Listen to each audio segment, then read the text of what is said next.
ஆண்டவரும் இரட்சகருமாகிய இயேசு கிறிஸ்துவின் ஈடு இணையற்ற நாமத்தில் அன்புக்குரிய சகோதர சகோதரிகளே, இந்த வீடியோ வாயிலாக உங்களை சந்திப்பதில் மிகுந்த சந்தோஷம். இன்றைக்கும் வாசிக்க வேண்டியதான வேத பகுதி லூக்கா புஸ்தகம் 2வது அதிகாரம் 8வது வசனத்திலிருந்து வாசிக்கிறேன். அப்பொழுது அந்த நாட்டிலே மேய்ப்பர்கள் வயல்வெளியிலே தங்கி ராத்திரியிலே தங்கள் மந்தையை காத்து கொண்டிருந்தார்கள். அவ்வேளையில் கர்த்தருடைய தூதன் அவர்களிடத்தில் வந்து நின்றான். கர்த்தருடைய மகிமை அவர்களை சுற்றிலும் பிரகாசித்தது.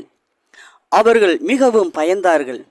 தேவதூதன் அவர்களை நோக்கி, பயப்படாதீர்கள், இதோ எல்லா ஜனத்துக்கும் மிகுந்த சந்தோஷத்தை உண்டாக்கும் நற்செய்தியை உங்களுக்கு சொல்லுகிறேன், அறிவிக்கிறேன்.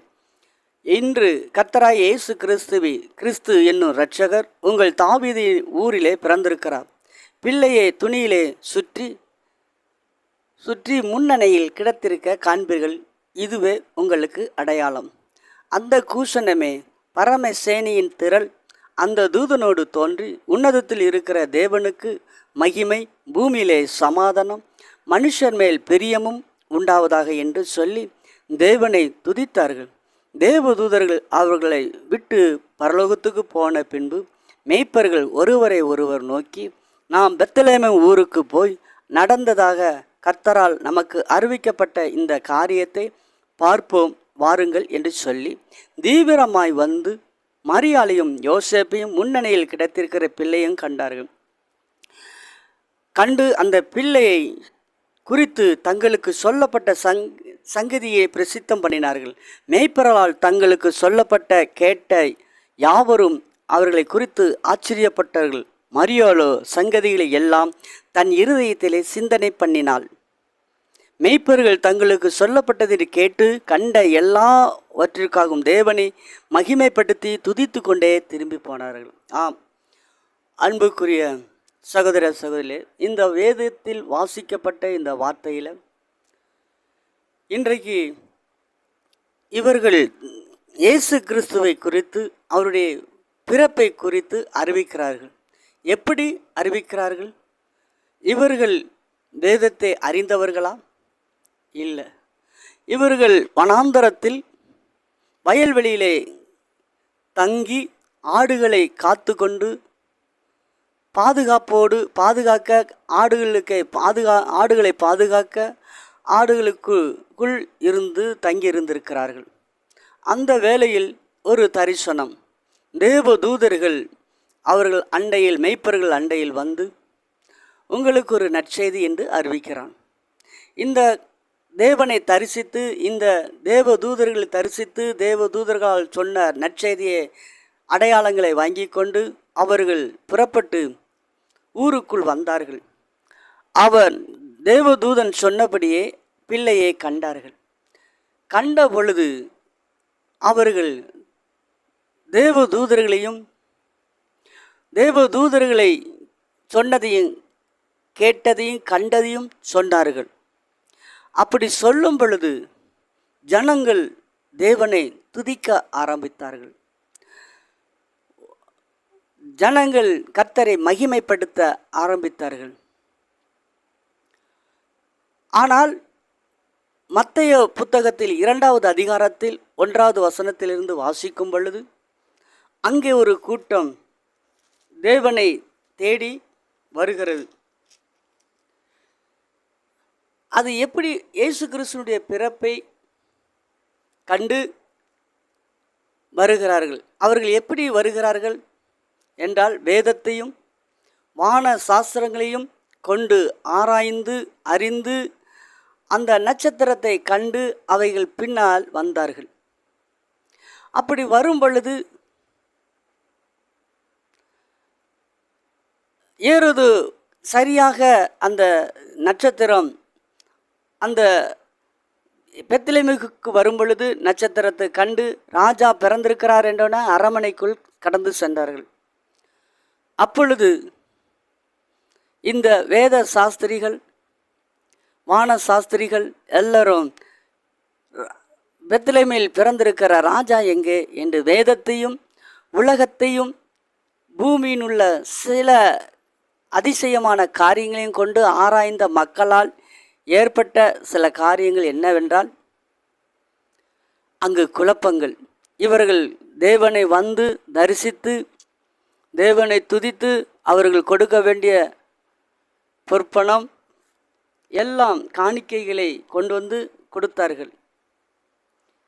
எல்லாத்தையும் கொடுத்து அந்த வீட்டிற்குள் பிள்ளையை கண்டு மரியாதையும் கண்டு சாஸ்தாங்கமாய் விழுந்து பணிந்து கொண்டு தங்கள் பொக்கிஷங்களை திறந்து பொன்னையும் தூப வர்க்கத்தையும் வெள்ளைப்பழங்களையும் அனைத்திற்கும் காணிக்கையாக வைத்தார்கள். காணிக்கை வைத்துவிட்டு மேய்ப்பர்கள் காணிக்கை வைத்தார்கள் என்று சொல்லப்படவில்லை. அவர்கள் வேதத்தை ஆராய்ந்தார்கள் என்று சொல்லப்படவில்லை. அவர்களுக்கு ஒன்னே ஒன்று, தேவதூதர்கள் வானத்தில் ஒருவன் தோன்றி நற்செய்தியை அறிவிக்கிறேன், இதை நீங்கள் ஊருக்குள் போய் பாருங்கள் என்று சொல்லி அனுப்பிவிட்டான். அந்த திரள் ஒரு கூட்டம், தேவதூதர்கள் கூட்டம் திரளாக கூடி அந்த இடத்துல கூடி மகிமைப்படுத்த துதிக்க ஆரம்பித்தார்கள் தேவதூதர்கள். ஆனால் அதை கண்டு வந்து இங்கு சொல்லப்பட்ட மேய்ப்பர்களால் சந்தோஷமும் கர்த்தரை மகிமைப்படுத்தியும் திரும்பி போனார்கள் என்று வேதவசனம் சொல்கிறது. ஆனால் இங்கு கடல் கடந்து உலகம் நாட்டை கடந்து எல்லாவற்றையும் கடந்து வேதத்தையும் வானத்தையும் ஆராய்ந்து பார்த்து சரியாக பிள்ளை இருக்கும் இடத்தில் வந்து காணிக்கையும் செலுத்தினார்கள். ஆனால் இவர்கள் வந்துட்டு போன பின்பு அந்த தேசத்தில் மகா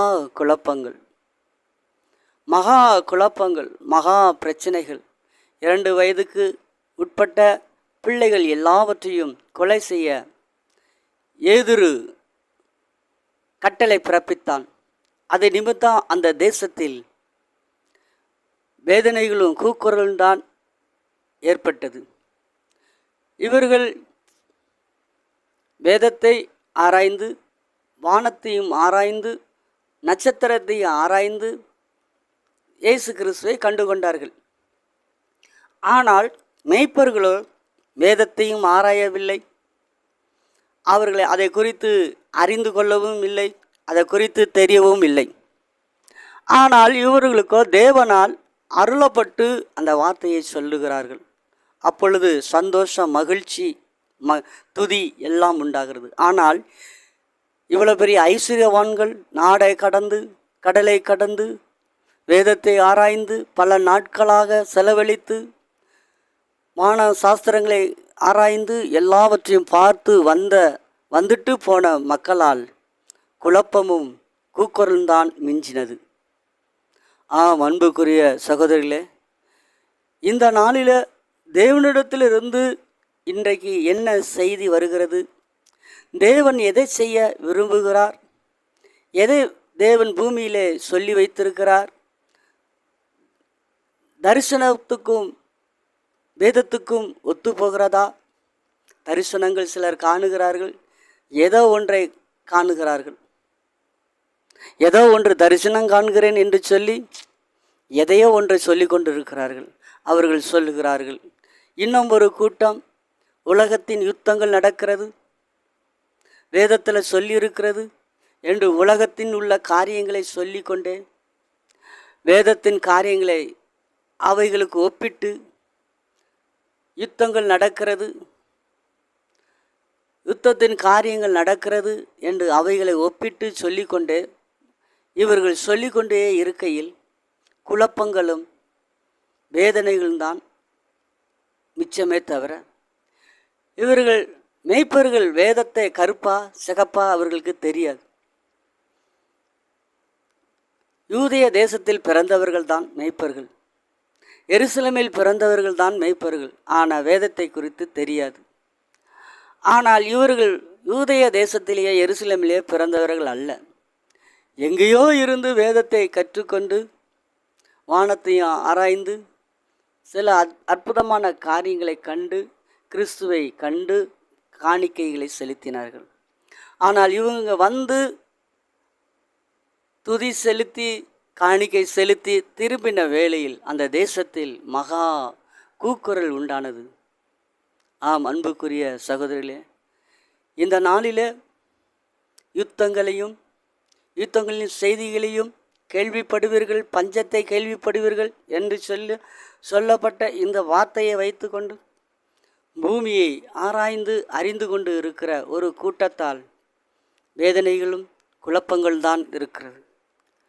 ஆனால் இந்த சூழலிலும் தேவன் நமக்கு என்ன செய்ய விரும்புகிறார், அவருடைய தரிசனங்கள் என்ன, காரியங்கள் என்ன வெளிப்பட்டிருக்கிறதா என்று பார்க்கும் பொழுது, அதை பார்த்து தரிசனமும் வேதமும் ஒன்றாய் இணையும் பொழுதுதான் அங்கு சந்தோஷமும் சமாதானமும் உண்டானது. வேதத்தில் சொல்லி வைத்தபடியே இயேசு பிறந்தார். அங்கு தரிசனம் கண்டார்கள். அந்த வேத வசனங்கள் எல்லாம் நிறைவேறியது. இதை கேட்டுக்கொண்டிருக்கிற அருமையான சகோதரனே, தரிசித்து இந்த வேத வசனங்களை அந்த வசனத்துக்கு வேதத்தின்படி அந்த தரிசனத்துக்கு ஒத்து போகிறதா என்று ஆராய்ந்து பார்க்க வேண்டும். ஆராய்ந்து பார்க்காமல் தேவதூதனே வந்து தரிசனத்தை கொடுத்தாலும் வேதத்தில் எழுதப்பட்டிருக்கிறதா, அந்த காரியங்கள் எழுதப்படவில்லை என்றால் அதை தூர போட்டு விட வேண்டியதான். அது பிரயோஜனமற்றது. தரிசனங்கள் ஆனாலும் வேதத்துக்கு ஒத்து போனால் அதை ஏற்றுக்கொண்டு அதை பிரசங்கிக்கும் பொழுது அங்கு தேவன் மகிமைப்படுவார், அங்கு சந்தோஷம் உண்டாகும். ஆம் அன்புக்குரிய சகோதரர்களே, அந்த காரியத்தோடு தேவன் இணைந்து கொள்கிறார். தேவனுக்கும் இவர்களுக்கும் எந்த சம்பந்தமும் இருக்காது. ஆனால் வேதத்தை எடுத்து ஆராய்ந்து கொண்டு வேதத்தில் சொல்லப்பட்டிருக்கிறது என்று சொல்லி வேத வசனத்தையும் உலகத்தினுடைய காரியத்தையும் குறித்து வேதனை அடுத்து அழிவு போடுகிற வீடியோக்கள் அடுத்து அழிவு அழிவு அழிவு என்று சொல்லப்படுகிறது. யாராவது இந்த வீடியோவில் கடைசி நாட்கள் எல்லோரும் ஒன்று கூடி விசுவாசத்தோடு ஜெபம் பண்ணுவோம் என்று சொல்லி யாராவது வீடியோக்களை போடுகிறார்களா? கிடையவே கிடையாது. ஒருவன் வீடியோ போடுகிறான், குடிவெறியிலே ஊழியர்களை குறை சொல்லி கொண்டிருக்கிறான். ஒருவன் வீடியோவை போடுகிறான், ஆட்டுக்குட்டியை போட்டுவிட்டு ஆட்டுக்குட்டியை சொல்லுகிற வார்த்தையெல்லாம் நரியை ஆட்டுக்குட்டியின் போரை போட்டு காண்பிக்கிறான்.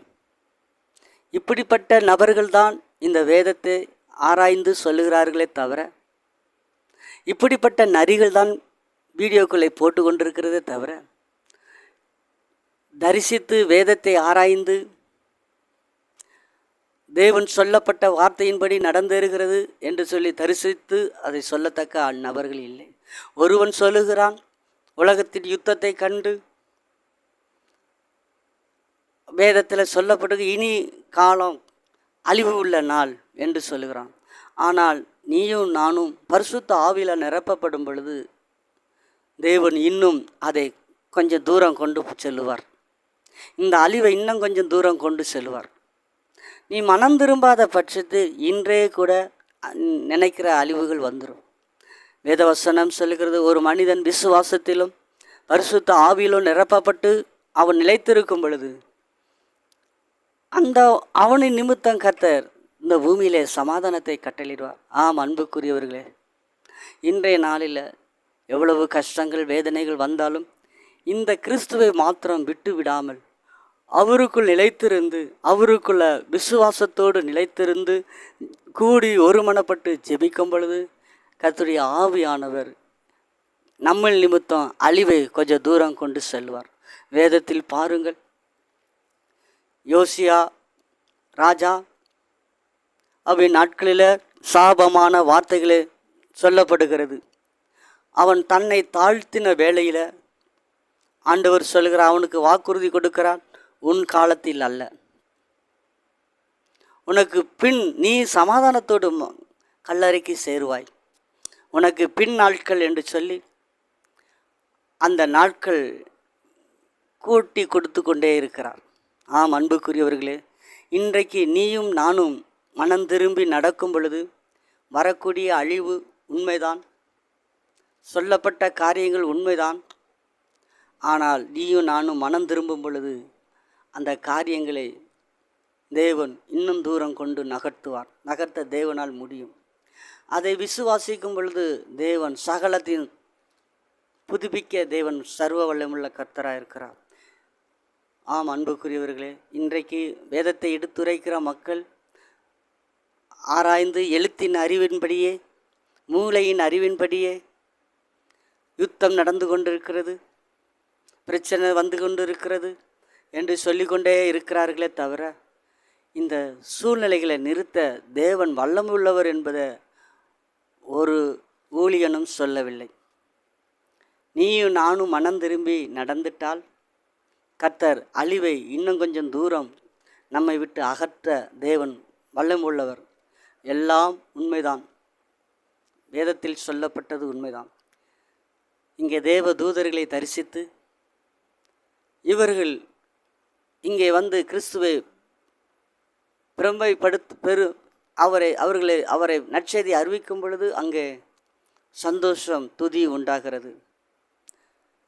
வேத சாஸ்திரிகள் கடல் கடந்து வேதத்தையும் சாஸ்திரங்களையும் கற்று மூளை அறிவினால் வந்து அவர்களுடைய பொன்னையும் பொருளையும் காணிக்கையாக செலுத்தினார்கள். இவர்கள் செலுத்திவிட்டு பின்னால் போகும் பொழுது அந்த தேசத்தில் குழப்பமும் கூக்குரலும் ஏற்பட்டது. வேத வசனம் சொல்லுது, ராகேல் தன் பிள்ளைக்காக அழுதாள் என்று வசனம் நிறைவேறும். ஆம் அன்புக்குரியவர்களே, இப்படித்தான் இருக்கிறார்கள் வேத வசனத்தின்படி. இதை கேட்டுக்கொண்டிருக்கிற அருமையான சகோதரனே, வேதத்தை மூளையின் அறிவினாலோ அல்லது எழுத்தின் அறிவினாலோ நாம் வாசிக்காமல் ஆவியின் அறிவினால், ஆவியின் நாள் இந்த வேதத்தை ஆராய்ந்து தேவ தரிசனத்தினால் நிரம்பி அதை வெளிப்படுத்தும் பொழுது கர்த்தர் அங்கே ஜனங்களுக்குள் விசுவாசத்தை உண்டாக்குகிறார். நீ எழுத்தின் அறிவும் மூளையின் அறிவும் தோடு நீ வேதத்தை சொல்லுவாயானா, உலகத்தில் நடக்கக்கூடிய காரியங்களை எடுத்து சொல்லுவாயானா, அது ஒன்றுக்கும் பிரயோஜனம் இல்லை. ஆம் அன்புக்குரியவர்களே, இதை நீ கேட்டு நீ உணர்ந்து கொள்ளும் பொழுது தேவனுடைய வல்லமை உன்னையும் என்னையும் நிரப்பும். இப்பொழுது நான் உனக்காக ஜெபிக்கிறேன்.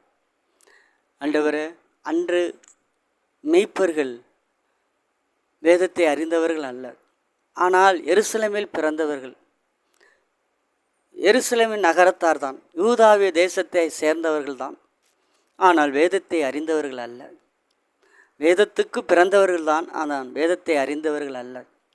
ஆனால் இவர்கள் படிக்காதவர்கள், ஆனால் தேவ தரிசனங்களால் நிரம்பி தேவ தூதர்களை கண்டு அவர்கள் வந்து கர்த்தரையும் அவருடைய காரியத்தையும் பிரசித்தப்படுத்தும் பொழுது அங்கே சந்தோஷம் சமாதானம் உண்டானது.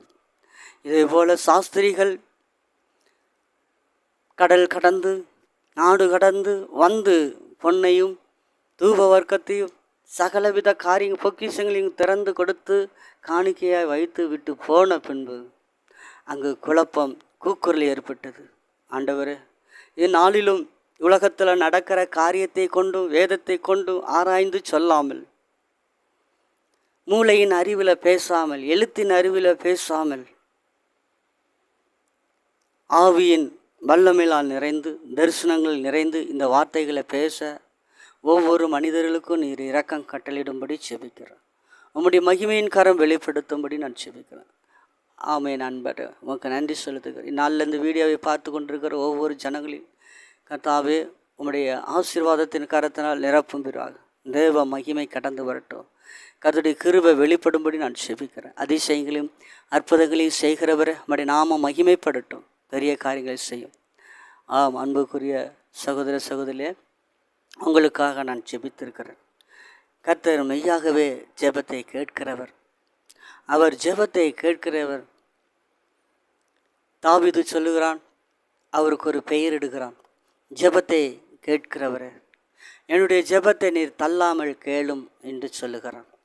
அவர் ஜெபத்தை கேட்கிறவர். ஆம் அன்புக்குரியவர். ஆகையினால தான் இயேசுவும் சொல்லுகிறார், கேளுங்கள் உங்களுக்கு கொடுக்கப்படும் என்று. நீ கேட்கும் பொழுது கர்த்தர் அதை உனக்கு வாய்க்க பண்ணுகிறார். ஆம் அன்புக்குரியவர்களே, இந்த வேத வசனத்தை அறிந்து கொண்டு நீயும் நானும் விசுவாசத்தோடு விழித்திருப்போமானால் கர்த்தர் உன்னை ஆசீர்வதிப்பாராக. God bless you. கர்த்தர் உன்னை ஆசீர்வதிப்பாராக. பெரிய காரியம் இயேசுவின் நாமத்தில் பிதாவே.